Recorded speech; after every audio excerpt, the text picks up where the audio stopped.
And so we've got a bunch of stuff to get to today. I wanted to start here because this came out yesterday on the program as we were wrapping things up. We got a couple super chats in on this, but here's what happened with the port strike deal.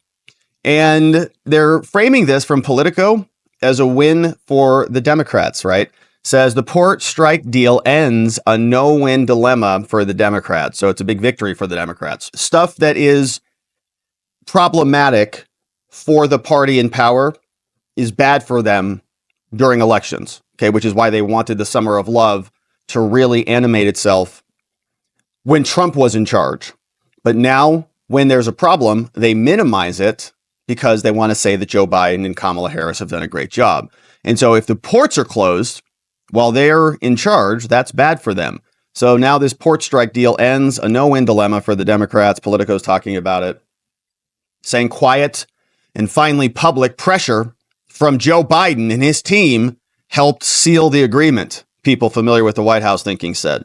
All right, so dock workers strike that threatened a bunch of stuff has now been settled. The union that represents tens of thousands of dock workers announced Thursday evening, right as we were wrapping up the show, that they are going to postpone this thing through January 15th.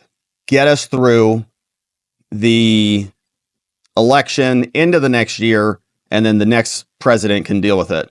That outcome diffuses a political time bomb for Democrats, especially Kamala, who needs all the union support she can get, but could not afford a prolonged strike that would have soured voters. And so there's an increase, apparently, 60% over 6 years, according to a person familiar with the matter. Someone said today's tentative agreement on a record wage and extension of the collective bargaining process is critical, Biden said in his own statement. I congratulate the dock workers from the ILA who deserve a strong contract after sacrificing so much to keep the ports open. And so the ports are open. And so it was a lot of pounding of the table, but it got resolved relatively quickly. So good news, I think, for everybody. They got a little bit of what they wanted. The ports are back open.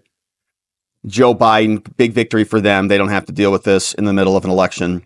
So we'll see. We'll come back on it in January. I know another situation where we're kicking the can down the road on most of these things, but we'll see what happens there.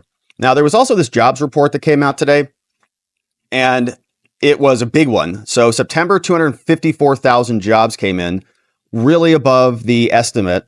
Unemployment rates are dropping, wages are spiking, and then everybody's saying, how did this happen all of a sudden? Oh, yeah. Remember, they cut 50 points off the rates. And Tyler Durden from Zero Hedge is saying this is a big problem. He's saying this is going to make inflation go through the roof. He says moments ago, BLS reported that at a time when prevailing consensus was for jobs to continue their recent downward slide, now we've got a bunch of jobs, 254,000 jobs. Biggest monthly increase since March. Some numbers on this. There's more. Now BLS said that both prior months were revised up. Okay, so they actually put on, normally they revise the numbers down, but apparently they're revising the numbers up.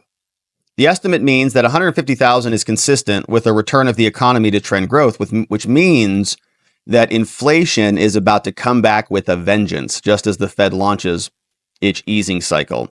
So remarkably, while payrolls jumped by the most in half a year, the number of employed also surged, another big jump. So they're playing with the tubes and the knobs right now. It's an election month, so we'll keep our eye on it. But you can see a lot of numbers here. This is from Zero Hedge if you want to go zoom in on the numbers. But good numbers, right? I think you're going to see that in the media. Wow, Joe Biden and their Harris and the economy is looking amazing. But we know they're just playing with the tubes. Okay, so those are some of the morning headlines.